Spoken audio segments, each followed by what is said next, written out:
What's up? I'm Jeff Haynes from Tech Bargains, and this is the video review of the Acer Aspire R7-571 convertible laptop. Now that there are a ton of convertibles on store shelves, a computer needs a trick or two to help it stand out from the rest of the systems on the market. The ace up the Aspire R7 sleeve is its double hinge screen, which allows it to shift between one of several modes at will. So just how well did this system perform? Let's find out. The Aspire R7 that we reviewed was powered by a 3rd generation Intel Core i5-3337U processor running at 1.8 GHz that could be boosted up to 2.7 GHz via turbo. It came with 6 GB of RAM and was supplemented by Intel HD Graphics 4000. It also had a 500 GB hard drive spinning at 5400 RPM, as well as a separate 24 GB solid-state drive for the operating system. All content was displayed on a 15.6-inch display with a native resolution of 1920 by 1080. Rounding out the specs were full Wi-Fi and Bluetooth 4.0 support, Dolby Home Theater audio support, 2 USB 3.0 ports, and a 720p webcam. Of course, the first thing that stands out about the R7 are its 4 viewing modes that are available to suit the user's needs, which is tied to the double hinge screen.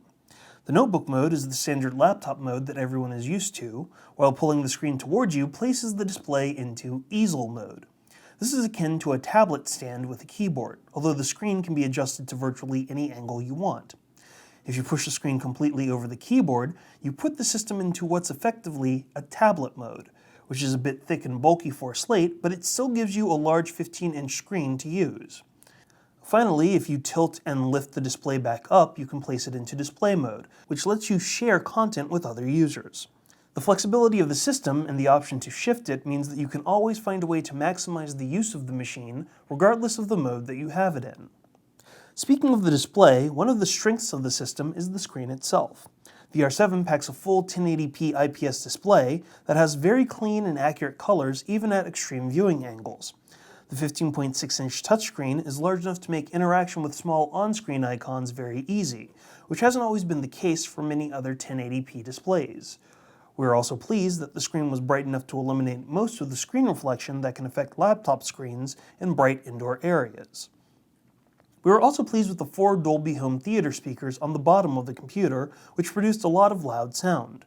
We realized that they could clearly fill any room of your house with the volume cranked up, but what was really impressive was its emulation of surround sound.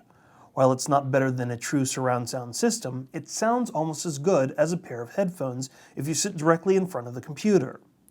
We were also impressed that the audio channels switch speakers when the screen orientation flips. Overall, the audio presentation is better than what you'd find in many similar laptops. While the R7 doesn't have a full alphanumeric keyboard, the keyboard is well spaced and responsive, which makes typing enjoyable. It has a lot of useful features, like the addition of media keys, numpad-like keys via the function key, and Wi-Fi and screen brightness buttons. It's also nightly recessed into the case to keep the screen from damaging the plank during tablet mode, and it has an adjustable backlight when you're typing in the dark. Finally, the R7 has a lot of useful ports, like 2 USB 3.0 ports and an SD card slot to transfer files, as well as both HDMI and DisplayPort for connecting external monitors. We like the R7, but we did run into some issues with the system that just didn't make any sense. Immediately noticeable is the switched keyboard and trackpad positions, which are outside the norm. While it makes sense for the convertible design of the computer, in practice it doesn't really work that well, especially when you don't have a place to rest your wrists. That means that you're going to be in a strange hands-up position when you're trying to type, akin to a T-Rex. It's definitely not something that you'll get accustomed to very quickly. We also found that there is quite a bit of screen resistance for the display, which is both a pro and a con for the machine. As a pro, the hinge for the screen is strong enough to keep it from wobbling even with some forceful touching, typing, or swiping on its surface. But the con is that you really have to exert some force on the hinge. Pushing the display away from you can be hard even when you're using 2 hands, and even harder if you're not using the laptop on a solid surface, such as when you're holding it in your lap or you have it on a soft carpet.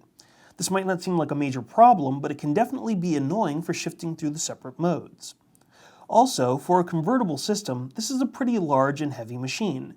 It weighs in at 5.3 pounds, which is a pretty hefty computer to cart around nowadays, especially with much lighter and thinner systems around.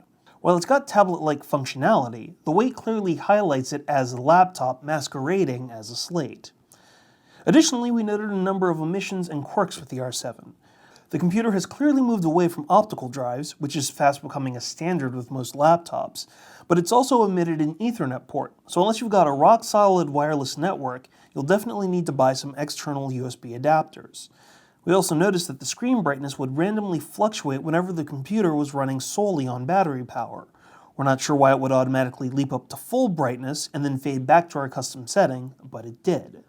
Finally, the power button of the system is on the side of the machine, and it's very easy to push, meaning that you can accidentally turn off the computer when you pick it up or when you want to turn the volume up on the system, which of course is conveniently located very close to the power button. The Acer Aspire R7-571 is a convertible system that has some impressive specs under its hood. It was great to switch between the 4 system modes at will, and the audio presentation was truly impressive. However, the computer also came with its own design quirks, such as it being much heavier than it appears to be, the inverse nature of the keyboard and the trackpad, and the sticky nature of its hinge. The R7 is still a great computer, as long as you can deal with its idiosyncrasies.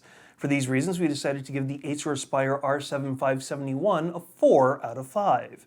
For the latest coupons and deals on systems like the Acer Aspire R7-571, be sure to check out the bit.ly link below.